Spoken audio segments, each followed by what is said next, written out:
स्वागत है फ्रेंड्स आप सभी का Vijay Singh study group channel में। मैं विजय सिंह और फ्रेंड्स लक्ष्मीकांत की पॉलिटी सीरीज अपनी चल रही है, वह कंटिन्यू रहेगी।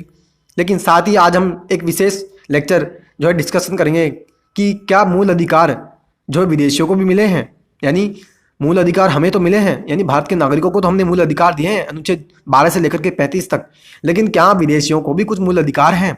ठीक है, तो उसी के बारे में आज हम डिटेल से डिस्कशन करेंगे। ठीक है, तो जितने भी व्यूअर्स इस वीडियो को देख रहे हैं उन सभी से मैं रिक्वेस्ट कर दूं कि अभी तक आपने चैनल को सब्सक्राइब नहीं किया तो आप चैनल को जरूर सब्सक्राइब कर लीजिए और पास ही के नोटिफिकेशन बेल के ऑल के बटन पर भी जरूर क्लिक कीजिएगा, ताकि मैं जितनी भी वीडियो डालूंगा चैनल पर आपको उसका नोटिफिकेशन मिल जाएगा और आप उसको जो है देख लेंगे। ठीक है, तो फ्रेंड्स पॉलिटी की मैं जो है लक्ष्मीकांत की जो पॉलिटी आती है, यानी भारत की जो राज्य व्यवस्था है, चाहे भारत का बड़ा से बड़ा एग्जाम क्यों ना हो या छोटा से छोटा, तो जितनी भी उसमें पॉलिटी से संबंधित क्वेश्चन आते हैं तो वो मैं पॉलिटी जो है कंप्लीट मेरे चैनल पर अभी चल रही है। ठीक है, तो जितने भी व्यूअर्स चाहते हैं उसको देखना जाइए और जो है मेरे चैनल पर जितनी भी वीडियो डली हुई है उसको जो है एक एक करके आप देख लीजिएगा। आप विश्वास करेंगे सरल से सरल शब्दों में मैंने आपको समझाने का भरपूर प्रयत्न किया है। ठीक है, और आसान से आसान शब्दों में मैं आपको समझा रहा हूँ। ठीक है, तो बहुत ही जल्दी और बहुत ही अच्छी तरीके से आपको समझ में आएगा।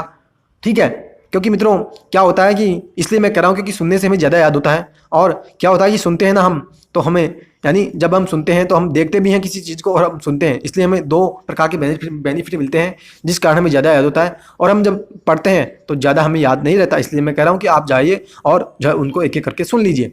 ठीक है, और नोट्स भी आपको बनाना है तो आप आसानी से नोट्स भी बना सकते हैं, ये मैंने आपको जो है अवेलेबल करवाया है। ठीक है, तो फ्रेंड्स अब हम चर्चा करने जा रहे हैं। देखिए कौन कौन से मूल अधिकार हैं जो विदेशों को भी मिले हैं और भारत को भी, यानी भारत के नागरिकों को भी मिले हैं, और कौन से मूल अधिकार हैं जो केवल हमने भारत के नागरिकों को ही दिए हैं।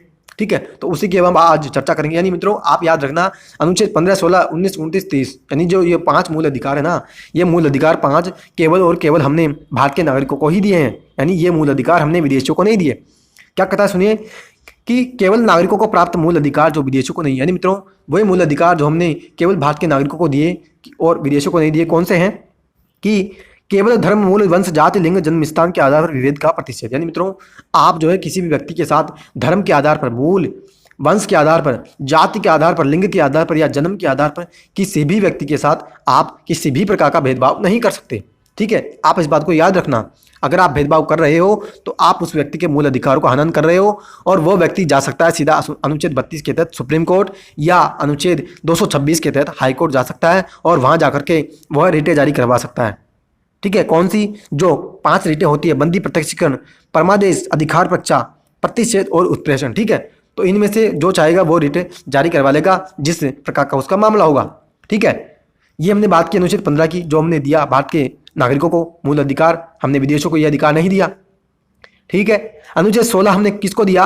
लोक नियोजन के विषय में अवसर की समता, यानी मित्रों जो नौकरियों में आरक्षण और जो नौकरियों में हम किसी भी प्रकार का जो प्रावधान करते हैं। ठीक है, यानी नौकरियों में आप किसी भी व्यक्ति के साथ भेदभाव नहीं कर सकते कि हाँ ये इस जाति का है या इस धर्म का है, इस संप्रदाय का है तो इसको मैंने जो है ऊंचे पद पर बिठा दिया, या जो नीची जाति का है तो उसके मैंने जो है नीचे पद पर बिठाया। ठीक है, तो आप किसी भी व्यक्ति के साथ सर्विसों में या नौकरियों में किसी भी प्रकार का भेदभाव नहीं कर सकते। अनुच्छेद 16 ये अधिकार देता है व्यक्ति को। ठीक है, ये हमने चर्चा की। अनुच्छेद 16, 19 क्या कहता है सुनिए। अनुच्छेद 19 हमें 6 प्रकार के मूल अधिकार देता है।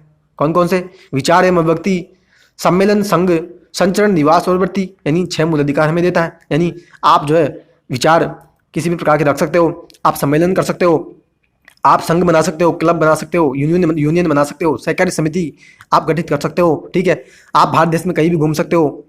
ठीक है, आप कहीं भी रह सकते हो और आपको जो है किसी भी प्रकार का संघ बनाने की, यानी आपको किसी भी प्रकार का व्यापार को अपनाने की भी स्वतंत्रता है। बेशक आप अनैतिक व्यापार नहीं अपनाएंगे, यानी अनैतिक व्यवसाय आप नहीं करेंगे। ठीक है, तो ये हमें 19 में मूल अधिकार दिए गए। अनुच्छेद 29 की अपन बात करें तो अल्पसंख्यकों को शिक्षा और संस्कृति का अधिकार दिया है। यानी मित्रों जो हमारे देश में अल्पसंख्यक समुदाय हैं, कौन से, चाहे मुस्लिम हो या जैन हो या बौद्ध हो या सिख हो, तो इनको हमें शिक्षा और संस्कृति का अधिकार दिया, यानी वो शिक्षा संस्थाओं की स्थापना कर सकते हैं और अपनी संस्कृति को भी बनाए रख सकते हैं। ठीक है, तो ये अधिकार हमने भारत के नागरिकों को दिया। अनुच्छेद 30 जो अल्पसंख्यकों को अपने धर्म के प्रचार है तो शिक्षण संस्थाओं की स्थापना का अधिकार दिया गया, यानी अल्पसंख्यक जो भी हैं वो अपनी शिक्षण संस्थाओं की स्थापना भी कर सकते हैं।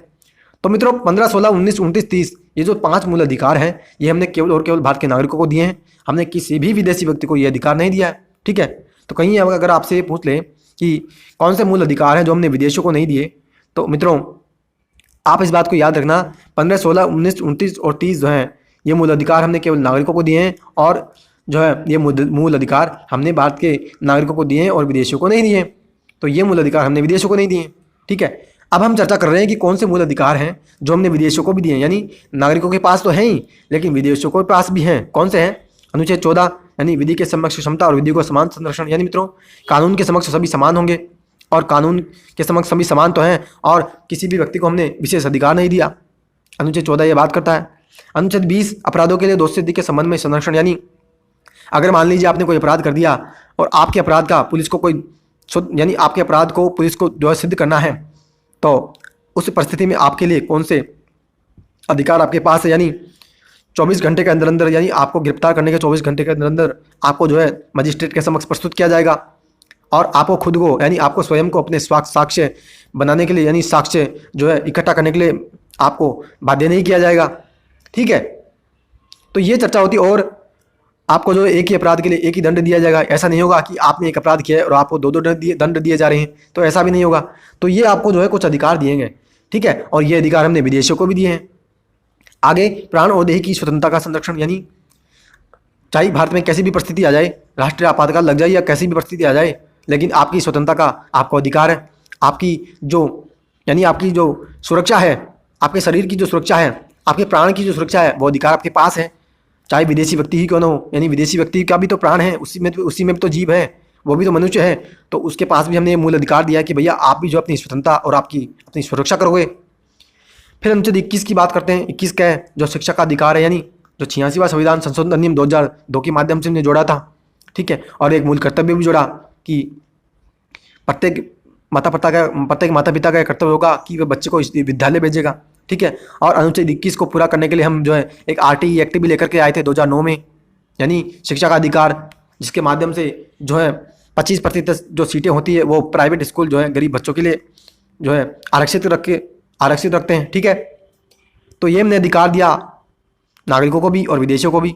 फिर कुछ मामलों में हिरासत और नज़रबंदी से संरक्षण, यानी अगर मान लीजिए आप सरकार को ऐसा लगे कि आप जो है भैया कोई ऐसा अपराध करने वाले हो कि जिससे देश की सुरक्षा और देश की रक्षा यानी देश की संप्रभुता को खतरा होगा, तो आपको अपराध करने से पहले ही गिरफ्तार कर लिया जाएगा। ठीक है, तो ये जो अधिकार है ये विदेशों को भी मिला है और मूल यानी नागरिकों को मिला है। ठीक है, और नज़रबंदी का मतलब होता है वही कि कोई गलत काम आप करने जा रहे हो उससे पहले आपको गिरफ्तार कर लिया जाएगा, और उसमें जो उस परिस्थिति में आपके पास कौन कौन से अधिकार हैं, यानी आपकी जो हिरासत है वो 3 माह से ज़्यादा नहीं बढ़ाई जा सकती। ठीक है, तो ये वहाँ पर मूल अधिकार दिया है नागरिकों को भी और विदेशों को भी। फिर अनुच्छेद 23 की बात करता है क्या कि बलात्कार, श्रम और अवैध व्यापार के लिए प्रतिषेध, यानी कोई भी व्यक्ति आपसे बलपूर्वक काम नहीं करवा सकता, यानी आपसे जो है बलपूर्वक कोई भी काम करवाना चाहे तो वो नहीं करवा सकता, आपका मूल अधिकार है। अनुच्छेद 24 जो 14 साल से कम उम्र के जो बच्चे होते हैं उनको आप जो है किसी भी कार्य में नहीं लगा सकते, लेकिन वो कार्य कोई संकट वाला कार्य नहीं होना चाहिए, यानी कोई चूड़ी बनाने वाला काम कारखाना है या कोई गलत काम है उसमें आप उसको नहीं लगा सकते, लेकिन कोई अच्छा काम है, ठीक है, तो उस काम में तो आप उसको बेशक लगा सकते हो। तो ये अनुच्छेद 24 के तहत अधिकार है नागरिकों को भी और विदेशों को भी। फिर धर्म की अभिवृद्धि के लिए प्रयास करने की स्वतंत्रता, यानी मित्रों राज्य जो होगा, यानी अनुच्छेद 25 क्या कहता है कि आप जो है किसी भी व्यक्ति यानी आप किसी भी धर्म में विश्वास रख सकते हो, किसी भी धर्म के आचरण कर सकते हो, किसी भी धर्म को मान सकते हो। ठीक है, अनुच्छेद 26 जो धार्मिक संस्थाओं के संचालन की स्वतंत्रता का, यानी जो भी धार्मिक संस्थाएं हैं यानी जो भी धार्मिक अल्पसंख्यक है वो अपनी संस्थाएं स्थापित कर सकते हैं। ठीक है, और उनका संचालन कर सकते हैं, उनका प्रबंधन कर सकते हैं। ठीक है, धार्मिक मामलों का भी वो प्रबंधन कर सकते हैं।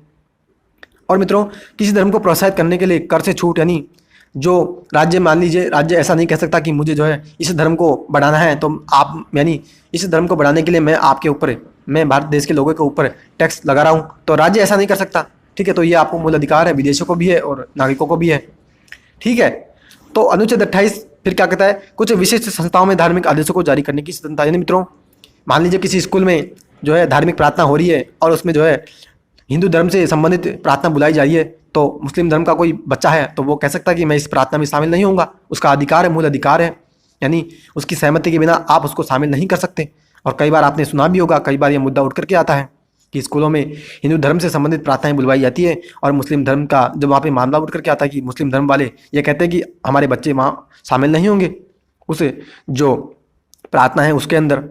ठीक है, तो मित्रों ये मैंने आपके साथ डिटेल से डिस्कशन किया किसके बारे में, मूल अधिकार के बारे में, कि क्या हमने कुछ विदेशों को भी मूल अधिकार दिए या कि केवल नागरिकों को ही मूल अधिकार प्राप्त हैं। ठीक है, तो मित्रों आपसे कोई पूछे ना कि कौन से मूल अधिकार हमने विदेशों को भी दिए हैं, तो आप फिर बता सकते हो कि 15, 16, 19, 29 और 30 इन पांचों मूल अधिकारों के बारे में जो भी अधिकार हैं, ठीक है, चाहे 14, 20, 21 हो या 22, 23, 24 हो या फिर धर्म से संबंधित अधिकार हैं, वो हमने विदेशों को भी दिए हैं। ठीक है, तो फ्रेंड्स आशा करता हूँ आज का लेक्चर आपको बहुत ही अच्छी तरीके से समझ में आया होगा और मित्रों मैंने आपको भरपूर प्रयत्न किया सरल से सरल शब्दों में समझाने का। ठीक है, तो मित्रों अभी तक आपने चैनल को सब्सक्राइब नहीं किया तो आप जरूर चैनल को जरूर सब्सक्राइब कर लीजिएगा। ठीक है, ताकि मैं जैसे ही अगला लेक्चर डालूंगा आपको उसका नोटिफिकेशन मिल जाएगा। ठीक है, तो फ्रेंड्स अपनी प्रतिक्रिया आप जो है जरूर कमेंट बॉक्स में जरूर कीजिएगा कि आज का लेक्चर आपको कैसा लगा।